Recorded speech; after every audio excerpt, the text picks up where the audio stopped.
बिस्मिल्लाहिर्रहमानिर्रहीम व्यूअर्स, आज का लेक्चर हम इक्वल मैट्रिसेस की डेफिनेशन से स्टार्ट करते हैं। Two matrices of same order are said to be equal if their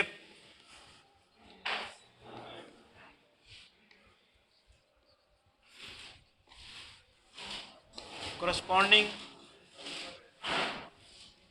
elements are equal। जैसा कि इसकी डेफिनेशन से लग रहा है, क्लियर हो रहा है कि दो मैट्रिसेस का इक्वल होने की पहली शर्त यह है कि उनके ऑर्डर सेम हो। दूसरी शर्त क्या है कि उनके करस्पॉन्डिंग एलिमेंट्स सेम हो। मिसाल के तौर पे एक करस्पॉन्डिंग एलिमेंट से क्या मुराद है वो भी देख लेते हैं कि फ़र्ज़ करें हमने एक मैट्रिक्स लिया A11, A12, A13, A21, A22, A23। अब इस मैट्रिक्स का ऑर्डर क्या है? 2 क्रॉस 3। ठीक है, यानी इसके नंबर ऑफ़ रोज़ 2 हैं और नंबर ऑफ़ कॉलम्स 3 हैं। अगर दूसरी मैट्रिक्स कोई इसके इक्वल होनी है तो उसकी पहली शर्त तो यही होनी है कि उसकी नंबर ऑफ़ रोज़ 2 और नंबर ऑफ़ कॉलम्स 3 हो। यानी उसकी entries B11, B12, B13, B21, B22, B23 हो। ये भी मैट्रिक्स, इस मैट्रिक्स का ऑर्डर भी 2 क्रॉस 3 है। ए मैट्रिक्स ए की एंट्रीज में A11 से मुराद आपको पता ही है कि ये एक ऐसा एलिमेंट है जो फर्स्ट रो और फर्स्ट कॉलम में पड़ा हुआ है। पहली एंट्री जो है रो को रिप्रेजेंट कर रही है, दूसरी कॉलम को। इधर भी आपके पास A12 का मतलब क्या है कि एलिमेंट जो है फर्स्ट रो और सेकंड कॉलम में, फर्स्ट रो और थर्ड कॉलम में। इसी तरह ये फर्स्ट सेकंड रो और फर्स्ट कॉलम, सेकंड रो और सेकंड कॉलम, सेकंड रो और थर्ड कॉलम, इसी तरह ये है। अब पहली कंडीशन तो आपको समझ आ रही है कि दोनों के ऑर्डर सेम है, वो तो रिक्वायरमेंट फुलफिल हो गई। दूसरी करस्पॉन्डिंग एलिमेंट से क्या मुराद है? इसके करस्पॉन्डिंग एलिमेंट ये है, इसके करस्पॉन्डिंग एलिमेंट ये है, जिस रो और जिस कॉलम में ये एलिमेंट पड़ा हुआ है, दूसरी मैट्रिक्स का भी अगर उसी रो और उसी कॉलम में एलिमेंट जो पड़ा होगा वो इसके करस्पॉन्डिंग होगा। ठीक है, तो if A1 is equal to A11 is equal to B11, A12 is equal to B12, A13 is equal to B13, इसी तरह A21 is equal to B21, A22 is equal to B22, A23 is equal to B23, and A31 is equal to B31, A32 is equal to B32, A33 is equal to B33। तो ये हो गए corresponding elements, यानी ये वाला element इसके equal होना चाहिए, ये वाला एलिमेंट इसके इक्वल होना ज़रूरी नहीं है, किसी और के एलिमेंट का होना ज़रूरी नहीं है। तो ये अब इसका मतलब था, ये जो मैंने एक्सप्लेन करना था आपको, करस्पॉन्डिंग एलिमेंट्स से क्या मुराद है कि जो इस मैट्रिक्स की फर्स्ट रो और फर्स्ट कॉलम में पड़ा हुआ एलिमेंट है वो दूसरी मैट्रिक्स के फर्स्ट रो और फर्स्ट कॉलम में पड़े हुए एलिमेंट के बराबर होना चाहिए। इसी तरह A12 B12 के बराबर होना चाहिए, जैसे मैंने यहाँ पे कर दिया A12 B12 के बराबर है। तो ये मतलब हर एलिमेंट, अगर कोई एक एलिमेंट भी दूसरे करस्पॉन्डिंग एलिमेंट के बराबर ना हुआ, बाकी सारे हुए भी, तब भी ये मैट्रिसेस जो हैं इक्वल नहीं होंगी। तो ऑर्डर दोनों के सेम होना पहली शर्त, दूसरी शर्त करस्पॉन्डिंग एलिमेंट सेम होना। दोनों फुलफिल अगर हो जाएं तो देन हम कहते हैं कि मैट्रिक्स ए मैट्रिक्स बी के बराबर है। एक एग्जांपल ले लेते हैं हम, मैट्रिक्स ए ले लेते हैं 1 2 3 4, और मैट्रिक्स बी ले लेते हैं 2 - 1, 4 - 2, 1 + 2 एंड 3 + 1। अब ये दोनों मैट्रिसेस जो हैं इनके ऑर्डर सेम है, ऑर्डर सेम है ना, ये भी 2x2 की मैट्रिक्स है, ये भी 2x2 की है जी।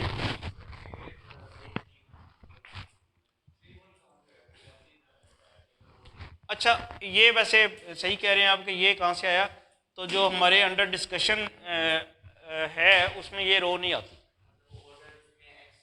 हाँ, ये अगर आपके पास कोई ऐसी मैट्रिक्स होती जिसकी थर्ड रो होती तो तब आना था 3x3 की। तो ये आप सही कह रहे हैं कि यहाँ अंडर डिस्कशन जो मैट्रिसेस हैं उसमें तो सिर्फ 2 ही रोज़ हैं, तो हमने 2 रोज़ के करस्पॉन्डिंग एलिमेंट्स को इक्वेट कर लिया, ठीक। तो वो तो पॉसिबिलिटी थी कि अगर कोई ऐसी मैट्रिक्स होती जिनकी आगे रो तीसरी होती फिर वो करना था। इस वक्त सिचुएशन क्या है कि मैट्रिक्स ए का भी ऑर्डर 2x2 है और बी का भी 2x2 है, दोनों का ऑर्डर सेम है और एंट्री भी करस्पॉन्डिंग एंट्री सेम है। देखो ज़रा, ये इसके करस्पॉन्डिंग है, जहाँ 1 है वहाँ 2 - 1 भी 1 आ रहा है, और ये जो है इसके करस्पॉन्डिंग है 4 - 2 2 ही आएगा। इधर ये वाला 3 इसके करस्पॉन्डिंग है, 1 + 2 3 आएगा, और ये वाला 4 इसके करस्पॉन्डिंग है, 3 + 1 क्या होगा, ठीक है। तो क्या आपको करस्पॉन्डिंग एलिमेंट्स का समझ आ गया कि अभी जो बात कर रहा था वो डेफिनेशन में कि दो मैट्रिसेस कब इक्वल होगी,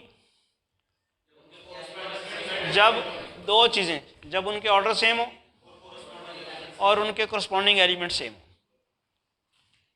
करस्पॉन्डिंग एलिमेंट्स में एक भी इक्वल ना हुआ तो फिर नहीं होगी, फिर वो मैट्रिसेस इक्वल नहीं होगी। मिसाल के तौर पे अगर मैं इस केस में तो ए जो है बी के इक्वल है, लेकिन अगर मैं एक मैट्रिक्स सी लेता हूँ 0 5 3 2 1 0 1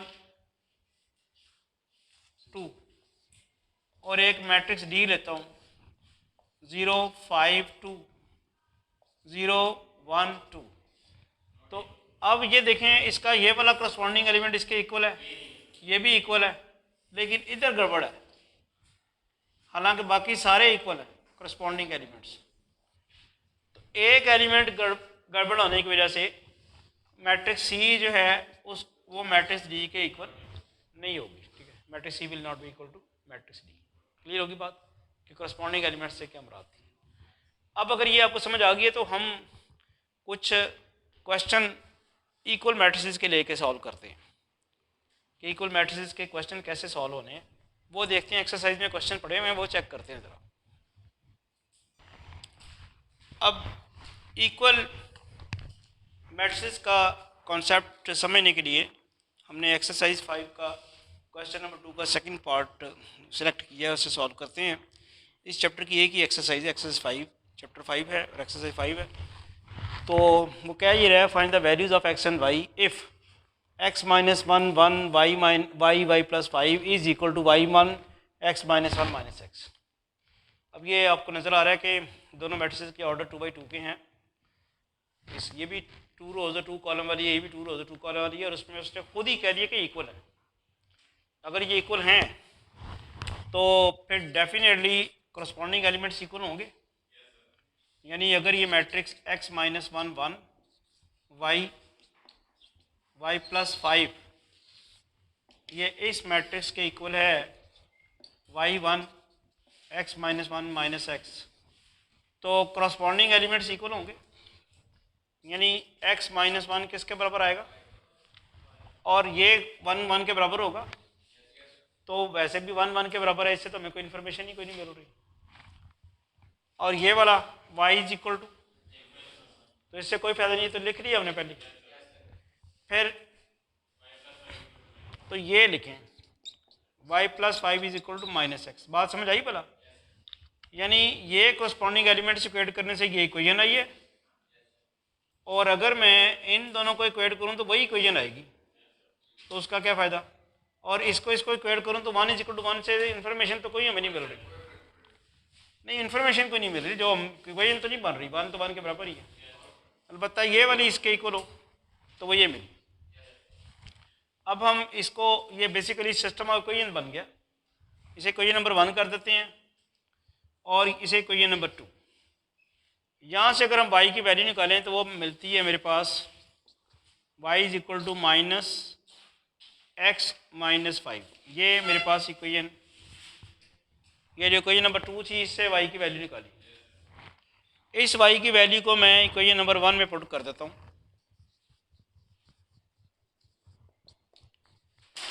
putting this value of y in 1, तो मेरे पास आएगा x minus 1 is equal to minus x minus 5। इस x को इधर ले आए, x plus x is equal to 1 minus 5, 2x is equal to minus 4 और x की वैल्यू क्या आ जाती है -2। एक वैल्यू तो निकला ही x की। यही वाली x की वैल्यू अगर हम इसमें पुट करें 3 में, तो इक्वेशन नंबर 3 में पुट करें तो y की वैल्यू निकल आएगी। Putting x is equal to -2 in 3। जब आप इसकी वैल्यू इक्वेशन नंबर 3 में पुट करते हैं तो y की वैल्यू निकलेगी। y किसके बराबर है? माइनस माइनस एक्स, वो है -2 और फिर -5।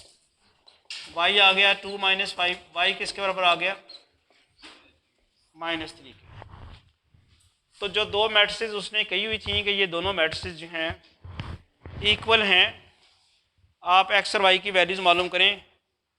हमने उनकी इक्वल मैट्रिसेस की डेफिनेशन को यूज़ करते हुए, जिसमें करस्पॉन्डिंग एलिमेंट्स के इक्वल होते हैं, वो किया तो हमारे पास एक्स और वाई की वैल्यू निकलाई। दो इक्वेशन बनी थी, उनको साइमल्टेनियसली हमने सॉल्व कर लिया।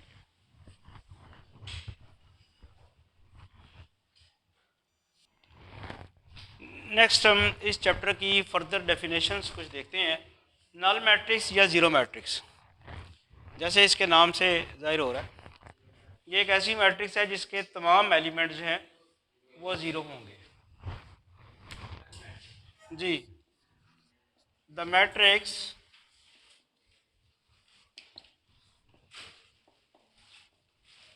in which each element is zero is called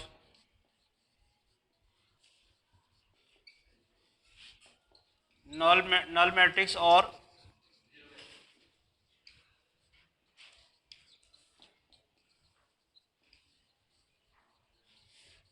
for example इसको हम O से डिनोट कर देते हैं, O3 क्रॉस 2। ये एक ऐसी मैट्रिक्स होगी जिसकी 3 रोज और 2 कॉलम्स होंगे और सारे ज़ीरो होंगे। 0 0 0 0, रो 1 भी 0, रो 2 भी 0, रो 3 भी 0, कॉलम 1 भी 0, कॉलम 2 भी 0। यानी इसमें रोज तो 3 होंगी, कॉलम्स 2 होंगे, लेकिन सारी की सारी एंट्रीज क्या होंगी? इसी तरह अगर आपसे कोई कहे कि O2 क्रॉस 3 लिखें तो क्या होगा? इसमें 0 0 0 0 0 0, यानी इसमें रोज 2 होंगी और कॉलम्स 3 होंगे और मैट्रिक्स के सारे एलिमेंट्स जो हैं वो क्या होंगे? 0। ठीक है, तो इस तरह से नल मैट्रिक्स की डेफिनेशन या ज़ीरो मैट्रिक्स की डेफिनेशन आपने पढ़ ली। नेक्स्ट डेफिनेशन है डायगोनल मैट्रिक्स। को याद होगा लास्ट टाइम हमने डायगोनल ऑफ अ मैट्रिक्स की डेफिनेशन पढ़ी थी। ये है डायगोनल मैट्रिक्स, जैसा इसके नाम से जाहिर है, ये एक ऐसी मैट्रिक्स होगी जिसमें हर नॉन डायगोनल एलिमेंट ज़ीरो होगा। हर नॉन डायगोनल एलिमेंट ज़ीरो होगा और डायगोनल एलिमेंट जो हैं वो नॉन ज़ीरो होंगे। ठीक है,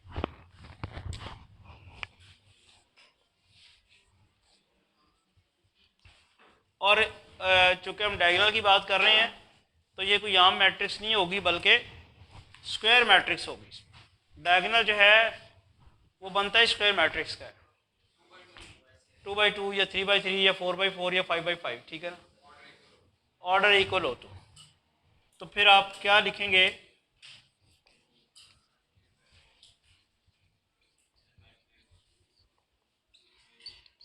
A square matrix is said to be the diagonal matrix if each diagonal element, if each non-diagonal element is 0 and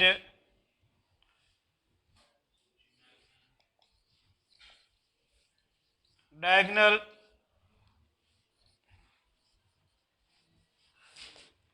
elements are non zero, यानी सारे के सारे डायगोनल एलिमेंट्स जो हैं वो ज़ीरो ना हो, लेकिन सारे के सारे non diagonal element zero. Example के तौर पे 2 0 0 0 0 5 0 0 0 0 3 0 0 0 0 -1। पहले तो ये स्क्वायर मैट्रिक्स है 4×4 की, नंबर ऑफ रोज भी 4 हैं, नंबर ऑफ कॉलम भी 4 हैं, और नॉन डायगोनल एलिमेंट सारे ज़ीरो हैं। नॉन डायगोनल एलिमेंट्स हैं कौन कौन से? ये नॉन डायगोनल है, ये भी नॉन, ये भी नॉन, सारे के सारे नॉन डायगोनल ज़ीरो हैं। डायगोनल एलिमेंट्स यही हैं, और ये आपके पास क्या हैं? Non zero. अगर हर नॉन डायगोनल एलिमेंट ज़ीरो हो तो ऐसी मैट्रिक्स जो है वो क्या कहलाती है? डायगोनल मैट्रिक्स, क्योंकि उसमें एंट्रीज जो हैं सिर्फ डायगोनल में ही होती हैं, बाकी सारी की सारी एंट्रीज ज़ीरो होती हैं। जैसा आप नज़र आ रहा है आपको, एंट्रीज जो हैं वो सिर्फ डायगोनल में ही हैं, बाकी सारी की सारी क्या हैं? Entries zero. तो इस मैट्रिक्स को हम क्या कहेंगे? Diagonal matrix. नेक्स्ट डेफिनेशन है स्केलर मैट्रिक्स। ये भी एक स्क्वायर मैट्रिक्स है जिसके डायगोनल में एक फिक्स्ड नॉन ज़ीरो स्केलर होता है और बाकी सारे के सारे नॉन डायगोनल एलिमेंट्स जो हैं वो ज़ीरो होते हैं। तो इसकी डेफिनेशन क्या हुई?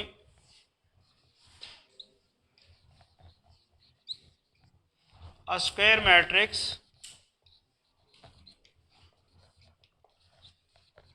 in which each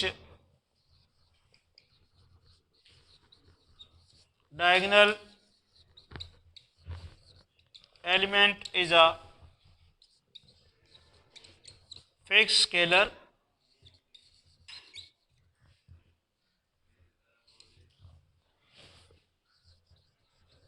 and each non-diagonal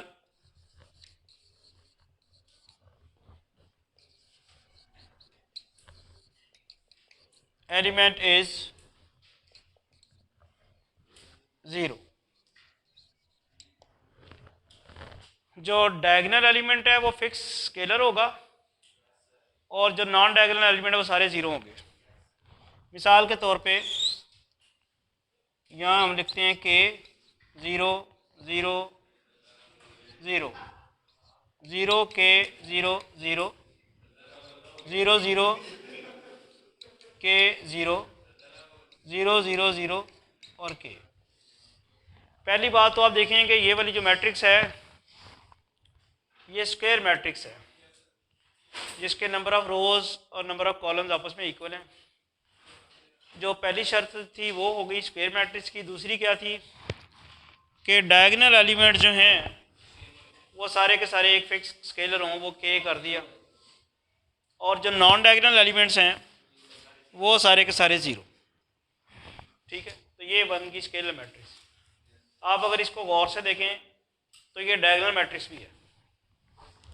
diagonal matrix की क्या डेफिनेशन है कि उसके डायगोनल में एलिमेंट्स हों, बाकी डायगोनल नॉन डायगोनल एलिमेंट सारे ज़ीरो हों, डायगोनल में से कम एक नॉन ज़ीरो हो। तो ये डायगोनल एलिमेंट डायगोनल मैट्रिक्स की डेफिनेशन तो पूरी कर रही है। इससे ये भी पता चल रहा है कि हर स्केलर मैट्रिक्स डायगोनल होगी, लेकिन ये डायगोनल मैट्रिक्स है लेकिन ये स्केलर नहीं है,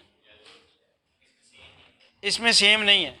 तो इसका मतलब है कि स्केलर मैट्रिक्स में डायगोनल मैट्रिक्स से एक खूबी आगे बढ़ के जो स्केलर मैट्रिक्स है उसमें डायगोनल मैट्रिक्स की खूबियाँ सारी हैं और एक और एक्स्ट्रा खूबी ये है कि उसके एलिमेंट सेम होने हैं, डायगोनल के एलिमेंट्स, जिसकी वजह से एक अजाफी खूबी की वजह से, उसकी खूबियाँ पहले से मौजूद हैं और उसके एक अजाफी खूबी की वजह से ये हर स्केलर मैट्रिक्स जो है एक डायगोनल मैट्रिक्स ज़रूर होगी, लेकिन एक डायगोनल मैट्रिक्स जो है वो ज़रूरी नहीं है कि स्केलर मैट्रिक्स वो आपके सामने लिखी हुई है, ये डायगोनल मैट्रिक्स है, लेकिन इसमें डायगोनल के एलिमेंट्स चूँकि डिफरेंट हैं इसलिए ये स्केलर नहीं है।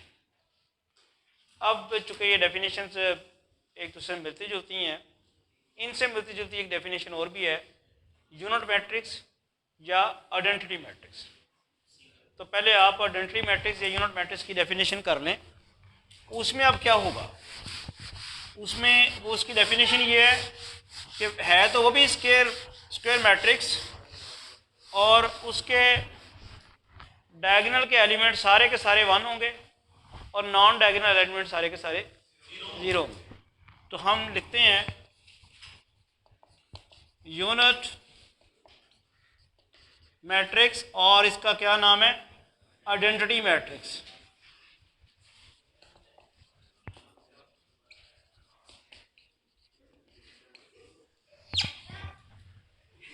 तो a square matrix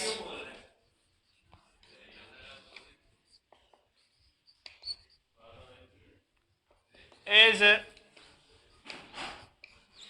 said to be an identity matrix or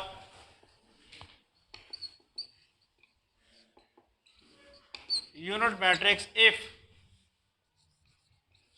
each diagonal element is 1 and each non diagonal element is 0। अब ये अगर गौर से देखें तो आपके पास 1 0 0 0 0 1 0 0 0 0 1 0 0 0 1। अब आप ये मैट्रिक्स गौर से देखें तो इसमें स्केलर मैट्रिक्स से भी एक इजाफी खूबी है, एडिशनल प्रॉपर्टी है इसके अंदर। स्केलर मैट्रिक्स की रिस्ट्रिक्शन सिर्फ इतनी थी कि उसके डायगोनल एलिमेंट में एक फिक्स स्केलर आना चाहिए था, जैसा कि यहाँ पे आया डायगोनल एलिमेंट्स में एक फिक्स स्केलर, जबकि इसमें एक एक्स्ट्रा प्रॉपर्टी आ गई है कि वो जो फिक्स स्केलर है उसका भी बता दिया गया वो क्या है, वो 1 परमानेंट 1। तो इसका मतलब है कि ये जो आइडेंटिटी मैट्रिक्स है इसमें स्केलर मैट्रिक्स से भी एडिशनल क्वालिटी है। इसका मतलब है कि जो आइडेंटिटी मैट्रिक्स है वो लाजमी तौर पे स्केलर भी है, और स्केलर मैट्रिक्स को हमने अभी देखा था कि वो लाजमी तौर पे डायगोनल भी है। तो लिहाजा आइडेंटिटी मैट्रिक्स जो है वो लाजमी तौर पे स्केलर भी हुई और डायगोनल भी हुई। तो हम कह सकते हैं कि every identity matrix is a scalar matrix is also scalar matrix and diagonal matrix. वो तो ऑर्डर सेम रखना है बस आपने, 2 by 2 और जितनी आप रोज लेंगे उतने ही कॉलम्स लेने हैं। ऊपर लफ्ज़ हम इस्तेमाल कर रहे हैं स्क्वायर मैट्रिक्स, स्क्वायर मैट्रिक्स का ही डायगोनल आएगा, और डायगोनल मैट्रिक्स की, स्केलर मैट्रिक्स की और आइडेंटिटी मैट्रिक्स की डेफिनेशन में चूँकि डायगोनल का लफ्ज़ यूज़ हुआ है, डायगोनल के एलिमेंट्स की बात हो रही है, डायगोनल की बात हो रही है, तो फिर उस सूरत में तो एक ही सूरत में ही हो सकता है डायगोनल की बात, अगर ये स्क्वायर मैट्रिक्स हो। तो ये सिर्फ समझाने के लिए मैंने आपको 4 by 4 की मैट्रिक्स दी हैं, ज़रूरी तो नहीं कि 4 by 4 की आएंगी। तो ये अगर आपको क्लियर हो गया, 3 डेफिनेशन आई हैं, डायगोनल, स्केलर और यूनिट। यूनिट मैट्रिक्स या आइडेंटिटी मैट्रिक्स जो है वो स्केलर भी होगी, डायगोनल भी होगी। आइडेंटिटी मैट्रिक्स जो है वो स्केलर भी होगी और डायगोनल भी होगी। स्केलर मैट्रिक्स जो है वो डायगोनल लाजमी होगी, लेकिन वापसी नहीं है। डायगोनल मैट्रिक्स ज़रूरी नहीं है स्केलर हो, और स्केलर मैट्रिक्स ज़रूरी नहीं है आइडेंटिटी हो। यार ये तो स्केलर मैट्रिक्स तो डायगोनल तो होना ज़रूरी है, आइडेंटिटी की बात हो। यानी आप देखें ना, इधर से आप जा सकते हैं, हर आइडेंटिटी मैट्रिक्स स्केलर मैट्रिक्स है, हर स्केलर मैट्रिक्स डायगोनल है। एक डायगोनल मैट्रिक्स हो सकता है स्केलर ना हो, एक स्केलर मैट्रिक्स हो सकता है आइडेंटिटी ना हो, ठीक है। कन्वर्स इनका जो है वो हमारे पास ये ट्रू नहीं है। अब स्केलर मल्टीप्लिकेशन से क्या मुराद है, किसी मैट्रिक्स को स्केलर से मल्टीप्लाई कैसे करते हैं वो लिख लें ज़रा।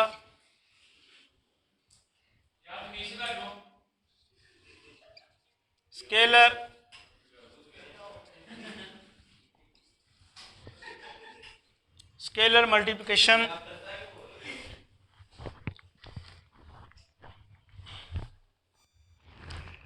तो स्केलर मल्टीप्लिकेशन से क्या मुराद है, हम ये देखें ये उससे डिफरेंट है।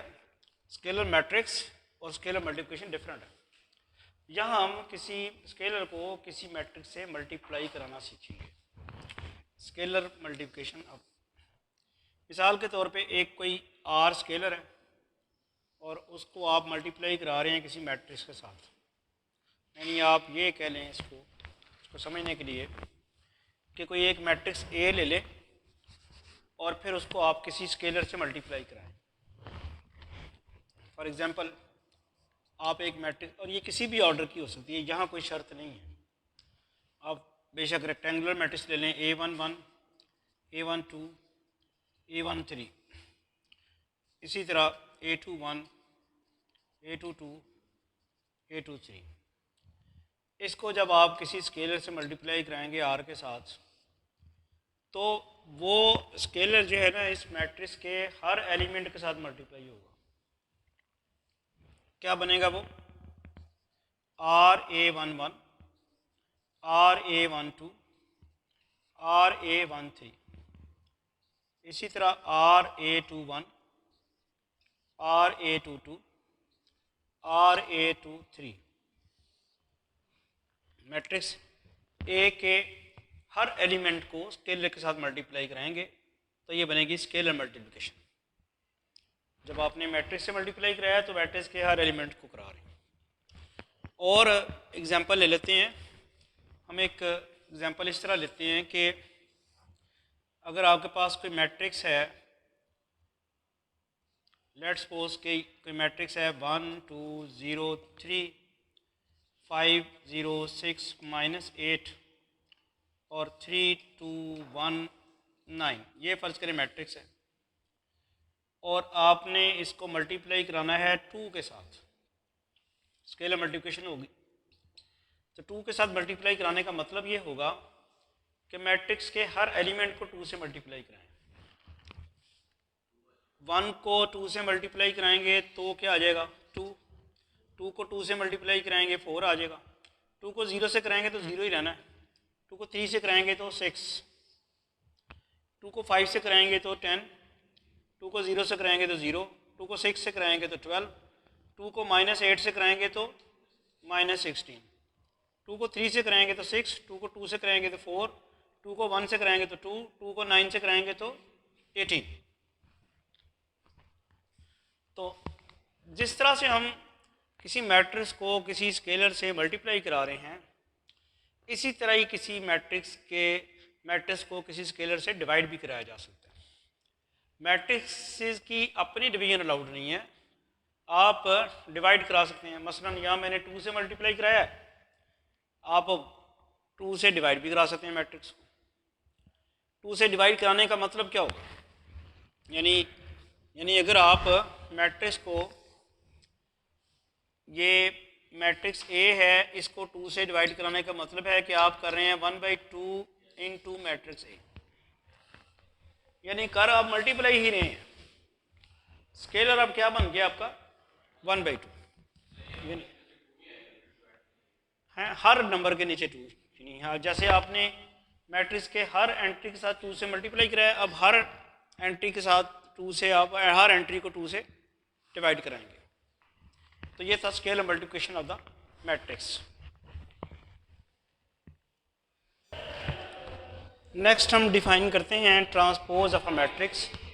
इसी मैट्रिक्स की ट्रांसपोज से क्या मुराद है, इसकी डेफिनेशन करते हैं।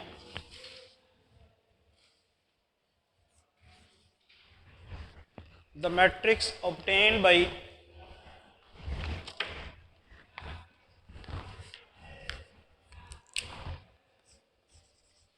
the matrix obtained by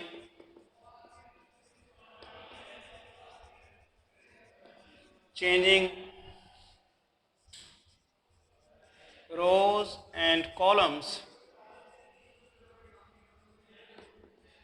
is called transpose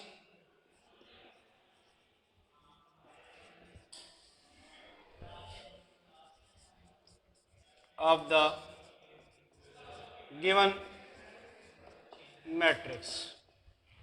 इस डेफिनेशन के मुताबिक अगर हम किसी मैट्रिक्स के रोज़ को उसकी कॉलम्स में इंटरचेंज कर दें, यानी कोई गिवन मैट्रिक्स है उसकी जो रोज़ हैं उनको कॉलम्स बना दिया जाए, जब उनकी रोज़ मसलन ये वाली रोज़ हैं जब वो कॉलम्स बन जाएंगे तो ऑटोमेटिकली जो कॉलम्स थे वो रोज़ बन जाएंगे, तो जो नई मैट्रिक्स आएगी वो उसकी ट्रांसपोज कहलाएगी।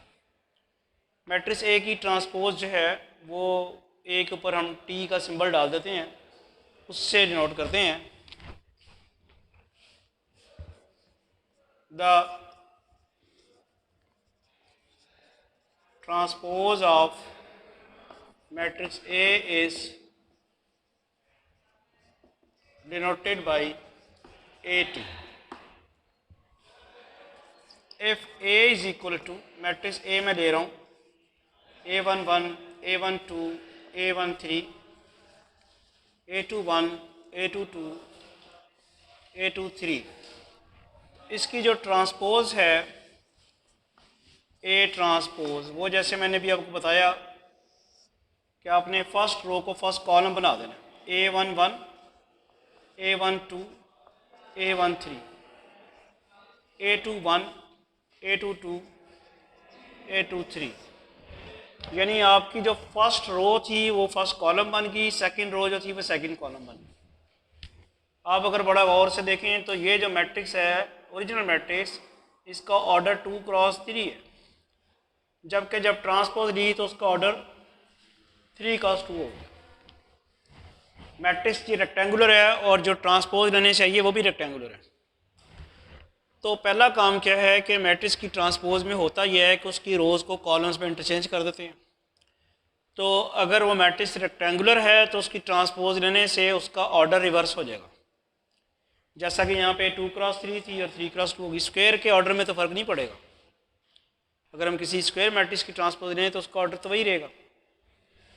मिसाल के तौर पे अगर मैं ये मैट्रिक्स बी लेता हूँ 1 2 3 4 5 6 7 8 9, ये मैट्रिक्स बी है, देन इसकी ट्रांसपोज क्या होगी?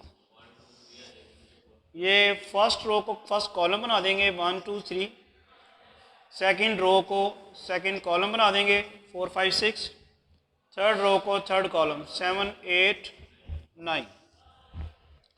तो ये चूँकि स्क्वायर मैट्रिक्स थी इसमें रोज़ कॉलम्स बन तो गई, लेकिन इसका ऑर्डर भी 3 क्रॉस 3 है और इसका ऑर्डर भी 3 क्रॉस 3, ठीक है, बन तो गई हैं, लेकिन उसकी ट्रांसपोज में रोज़ और कॉलम्स जो इंटरचेंज तो हो गए हैं लेकिन ऑर्डर उनका सेम रहा। तो अब कोई रेक्टेंगुलर मैट्रिक्स कोई और ले लें, फ़र्ज़ करें आप सी मैट्रिक्स लेते हैं जिसमें -1 3 0 9 5 8 -2 और 3, ये लेट्स सपोज कि ये आपने रेक्टेंगुलर मैट्रिक्स लिया सी, इसका ऑर्डर क्या बनता है 2 क्रॉस 4, रोज़ 2 हैं और कॉलम्स 4 हैं। तो इसकी ट्रांसपोज जो है वो क्या बनेगी? फर्स्ट रो फर्स्ट कॉलम बन जाएगा -1 3 0 और 9, सेकंड रो सेकंड कॉलम बन जाएगा 5 8 -2 और 3, और इसका ऑर्डर क्या हो जाएगा 4/2, 4 रोज और 2 कॉलम्स, ठीक है। तो क्या आपको ट्रांसपोज का कॉन्सेप्ट समझ आ गया? किसी मैट्रिक्स की ट्रांसपोज लेना पता चल गई है, आपको कहा जाए कि ट्रांसपोज लें तो आप ले सकते हैं। अब ट्रांसपोज को अप्लाई करते हुए एक डेफिनेशन है सिमेट्रिक मैट्रिक्स।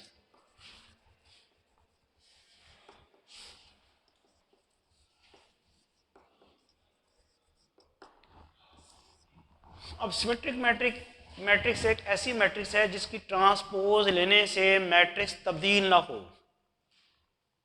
दोबारा वही आ जाए।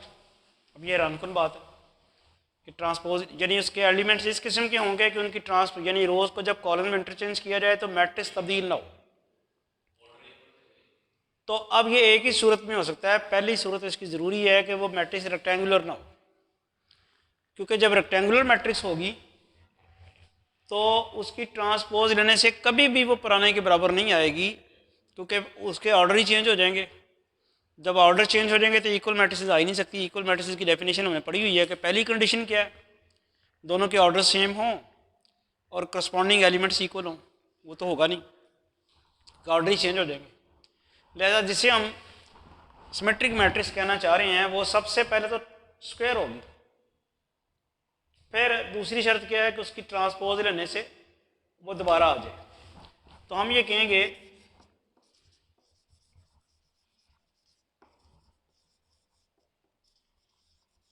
Square matrix A is said to be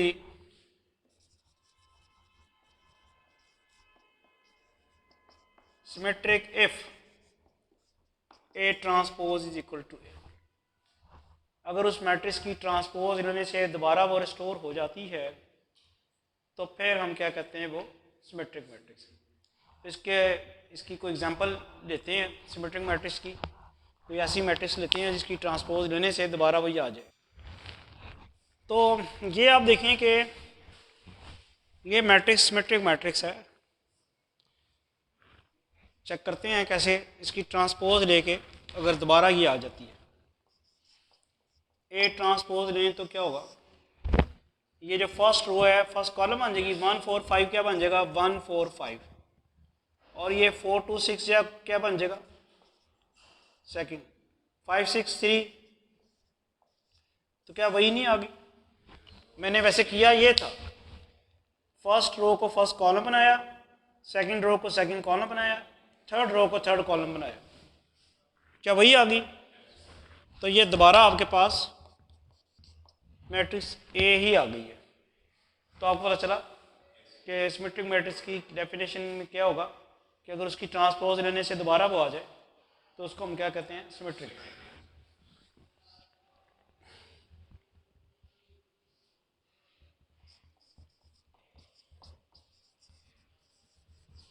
This shows that A is symmetric.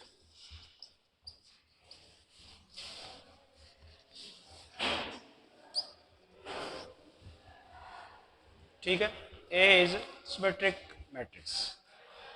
तो किसी मैट्रिक्स की ट्रांसपोज लेके दोबारा वही आ जाना सिमेट्रिक मैट्रिक्स कहलाती है वो। और अब आप आते हैं स्क्यू सिमेट्री की डेफिनेशन की तरफ।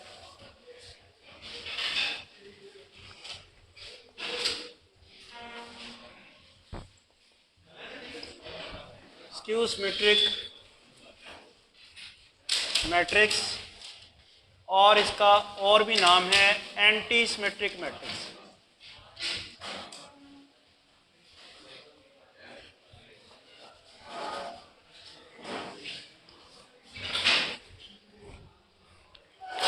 इसको हम स्क्यू सिमेट्रिक मैट्रिक्स या एंटी सिमेट्रिक मैट्रिक्स कहते हैं। किसको कहेंगे, अगर किसी मैट्रिक्स की ट्रांसपोज लेने से माइनस ए आ जाए। सिमेट्रिक में क्या डेफिनेशन थी कि ए की ट्रांसपोज लेने से ए ही आ जाता था, और स्क्यू सिमेट्रिक की डेफिनेशन में क्या होगा, एक एंटी सिमेट्रिक सिमेट्रिक या स्क्यू सिमेट्रिक जो मैट्रिक्स है उसकी ट्रांसपोज लेने से माइनस ए आ जाएगा।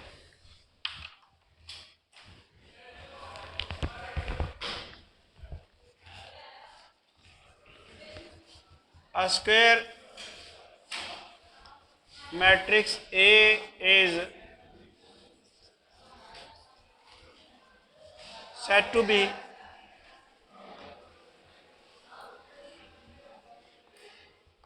skew symmetric matrix if A transpose is equal to minus A। Symmetric कब है?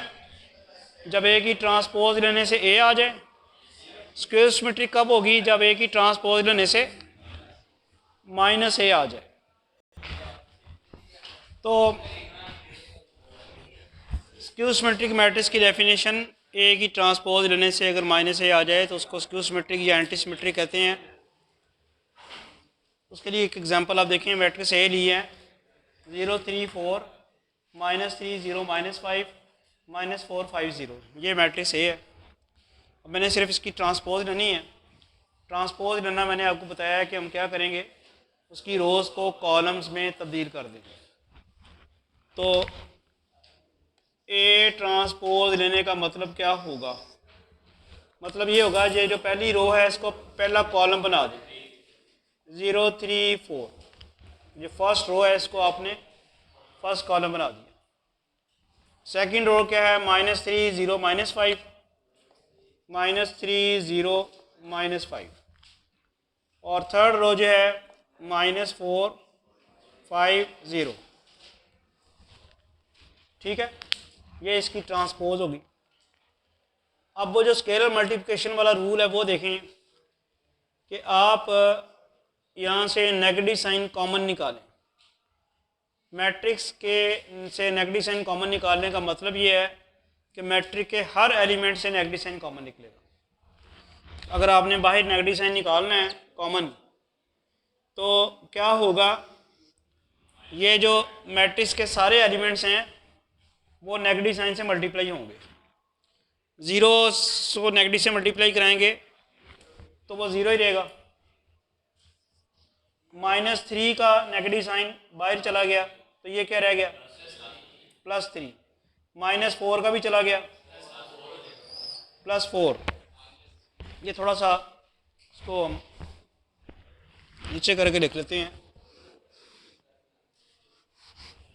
यानी नेगेटिव साइन कॉमन लिया तो 0 वैसे ही रहा, यहाँ 3 हो गया, यहाँ 4 हो गया, यहाँ पे -3 हो गया 0 और -5, -4 5 और 0। आप गौर करें इसको और इसको, ये ए के बराबर नहीं आ गया? ये मैट्रिक्स यही है ना। ये गौर करें कि 0 3 4 -3 0 -5 -4 5 0 0 3 4 -3 0 -5 -4 5 0, ये वाली मैट्रिक्स और बराबर आ गई हैं। नेगेटिव साइन का फ़र्क है। तो आपने ये वाली जो मैट्रिक्स ली थी उसकी जब आपने ट्रांसपोज ली तो वो -a के बराबर आई। क्या फ़र्क पड़ा उसमें? सिर्फ नेगेटिव साइन का फ़र्क पड़ा, बाकी मैट्रिक्स चेंज नहीं हुई है। ना उसका ऑर्डर चेंज हुआ, ऑर्डर तो वैसे चेंज होना भी नहीं था, स्क्वायर मैट्रिक्स थी। एंट्रीज में जो तब्दीली आई वो बाहर आके नेगेटिव साइन होगी और अंदर कुछ नहीं रहा, अंदर वही वैसे के वैसे मैट्रिक्स रही।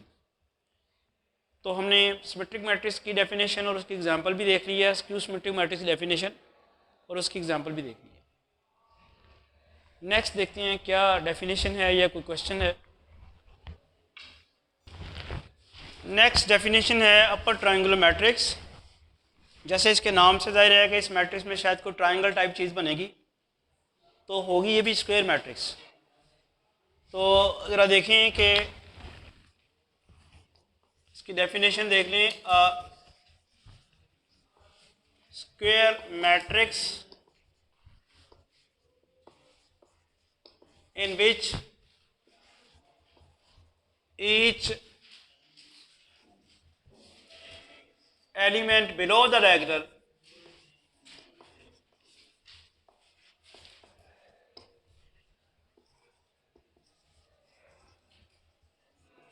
is 0 is called an upper triangular matrix. Square matrix जिसके डायगोनल के नीचे सारे के सारे 0 हों। For example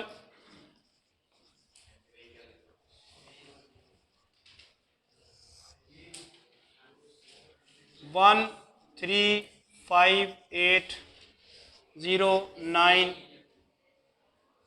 2 3 0 0 1 1 0 0 0 3।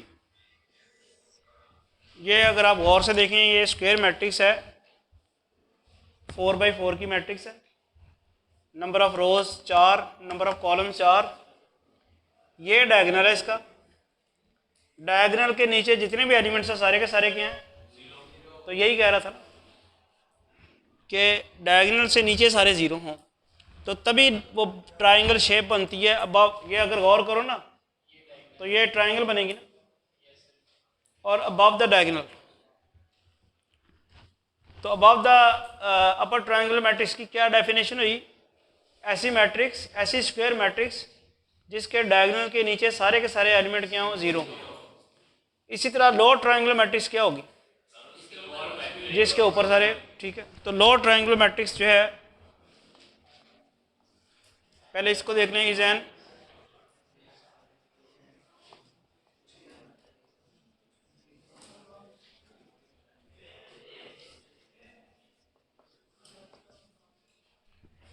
तो लोअर ट्रायंगुलर भी आपने बता दिया मुझे कि क्या होगी lower triangular.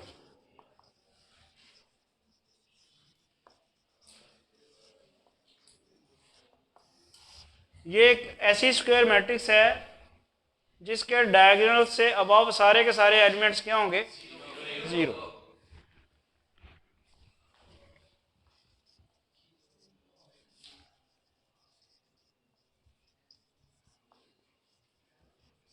Square matrix in which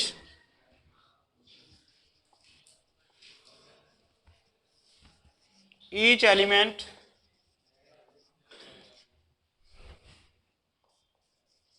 above the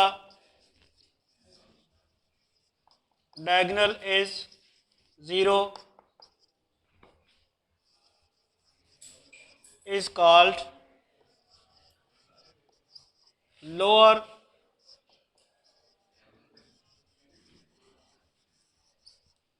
triangular matrix। For example बात हो रही है स्क्वायर मैट्रिक्स की जिसके डायगोनल के अबव सारे जीरो होंगे, 3 0 0 0। उसके बाद आप यहाँ पे पहले डायगोनल लिख लें तो बेहतर ही होगा, 5 8 9 ये डायगोनल है। अब इसके ऊपर सारे के सारे आपने क्या करने हैं, ज़ीरो करने हैं, ठीक है। एक ज़ीरो यहाँ आ जाएगा, एक ज़ीरो यहाँ आ जाएगा, इधर नीचे ज़ीरो हो या ना हो। यहाँ आप लिख लें 1 7 3, ठीक है। 8 के साथ भी ज़ीरो ना, तो ये ज़रा उसको 7 8 -1 -3 और 2, ठीक है। ये आपके पास डायगोनल है, ये डायगोनल है, डायगोनल से अब सारे ज़ीरो हैं और डायगोनल के बिलो जो हैं वो ज़ीरो हो या ना हो वो मनी, ठीक है जी। अपर ट्रायंगुलर और लोअर ट्रायंगुलर दोनों मैट्रिसेस की डेफिनेशन आपके सामने आ गई है। अच्छा जी, नेक्स्ट डेफिनेशन है हर्मिशियन मैट्रिक्स। ये एक ऐसी मैट्रिक्स है यानी जिसका कॉन्जुगेट लिया जाए फिर उसकी ट्रांसपोज ली जाए और वो दोबारा वही आ जाए, होगी ये भी स्क्वायर मैट्रिक्स। तो अगर आप इसका बार लेते हैं और उसकी ट्रांसपोज लेते हैं और मैट्रिक्स दोबारा रिपीट हो जाती है। अब बार लेने से और वो लेने से इसका क्या मतलब है वो मैं अभी आपको समझाता हूँ। और इसके बाद है स्क्यू हर्मिशियन मैट्रिक्स।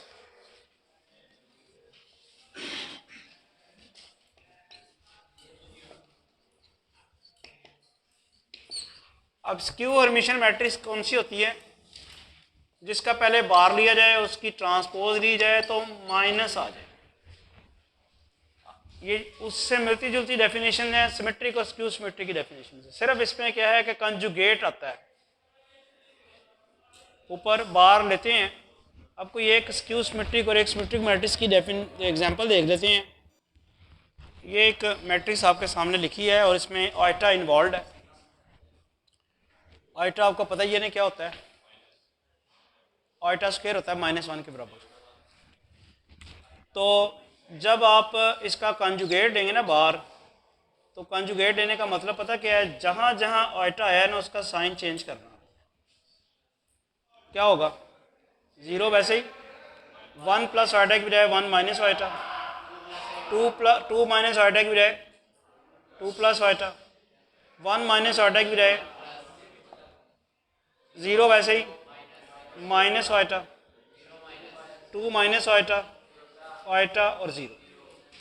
बार लेने का क्या मतलब है, कंजुगेट लेने का, इसे हम कहते हैं कॉम्प्लेक्स कंजुगेट।